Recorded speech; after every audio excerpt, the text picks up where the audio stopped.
ஆசிரியர் தினமாக கொண்டாடப்படுகிறது. டாக்டர் சர்வப்பள்ளி ராதாகிருஷ்ணனின் நினைவாகவும் கல்வித்துறையில் அவர் ஆற்றிய பங்களிப்பை போற்றும் வகையிலும் செப்டம்பர் 5 ஆசிரியர் தினமாக கொண்டாடப்படுகிறது. ஒரு மாணவன் சிறு வயது முதல் குமரப்பருவம் வரை ஆசிரியர் நிலையில் வருகிறார். தாய்மொழியை தாய்ப்பாலாக கொடுப்பது யாருங்க? நம்ம ஆசிரியர்கள் தானே. ஒரு மாணவன் வருங்காலத்தில் நல்ல மனிதனாக மாற்றுவது ஆசிரியர்கள் தானே. களிமண்ணை சிற்பமாக மாற்றும் சிற்பியைப் போல ஆசிரியர். கல்வி என்று மனக்கண்ணை திறந்த உலகத்திற்கே வெளிச்சமாக மாற்றுபவர் ஆசிரியர்கள் தானே.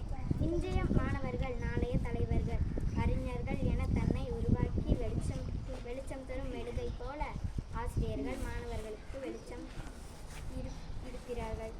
என் மதிப்பிற்குரிய தலைமை ஆசிரியர்களே, உங்கள் சேவை தொடர வாழ்ந்து வயதில்லை என்றாலும் உங்கள் என் இதயத்தில் வைத்து தொழுது கொள்வேன். நன்றி, வணக்கம்.